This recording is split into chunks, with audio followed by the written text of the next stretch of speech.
बोंधुगिरीच्या नावाखाली खरातने राजकीय नेत्यांमध्ये आणि अधिकाऱ्यांमध्ये आपलं वजन निर्माण केलं आणि त्याच वजनाचा वापर करत त्याने आर्थिक गैरव्यवहार केले आहेत। खरातचे हेच कारनामे आता समोर आलेत। खरातने काही नाफेडच्या अधिकाऱ्यांना हाताशी धरलं आणि बनावट फार्मर प्रोड्युसर कंपन्या सुरू केल्याचं समोर येतं। श्रीरामपूर येथील स्वतंत्र भारत पक्षाचे निलेश शेडगेंनी याबाबत पोलीस ठाण्यामध्ये तक्रार दिली आहे। कांदा मका खरेदी करण्याच्या नावाखाली खरातने शेतकऱ्यांची फसवणूक केली अशी तक्रार शेडगेंनी दिली।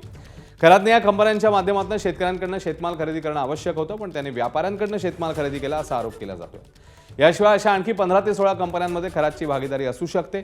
या प्रकरणी खरातसह सहभागी अधिकाऱ्यांची ईडी चौकशी करून कारवाई व्हावी अशीही मागणी करण्यात आली आहे।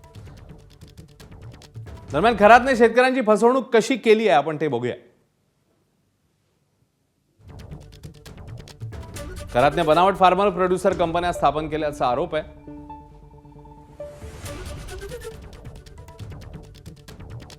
खरात आणि त्याची पत्नी व्यंकटेश फार्मर प्रोड्युसर कंपनीचे संचालक आहेत।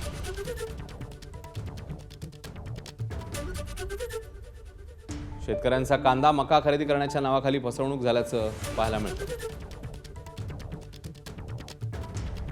राजकीय वजनाचा वापर करत हजारो टन कांदा खरेदीचं कंत्राट त्याने मिळवल्याचाही आरोप आहे।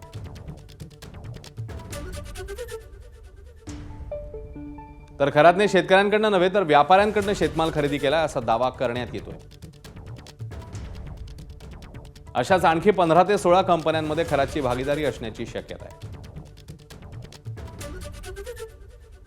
श्रीरामपूर इथल्या स्वतंत्र भारत पक्षाचे निलेश शेडगेंनी पोलीस ठाण्यामध्ये या संदर्भात तक्रार दिली आहे।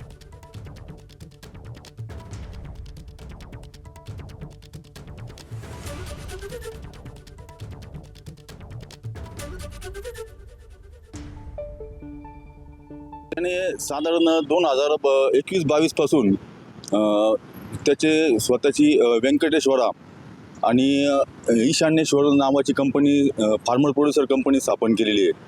आणि त्याचबरोबर त्याच्या इतर 17 ते 18 फार्मर प्रोड्युसर कंपनीमध्ये तो स्वतः संचालक आहे। असं त्यांनी या बोगस फार्मर प्रोड्युसर कंपन्या स्थापन करून नाफेड आणि NCCF जे सरकारी खरेदी होणार होती कांदा मका आणि सोयाबीनची या खरेदीचे कॉन्ट्रॅक्ट मिळवलेत। घोटाळा यांनी असा केला आहे की शेतकऱ्याकडून एकही म्हणजे कांदा खरेदी केला नाही किंवा मका किंवा सोयाबीन खरेदी न करता यांनी व्यापाऱ्यांच्याकडनं माल खरेदी करून नाफेड NCCFचे अधिकारी यांना हाताशी धरून किंवा शासनाचे कोणी नेते वगैरे असतील राजकीय नेते असतील यांनी मदत केलेली यांना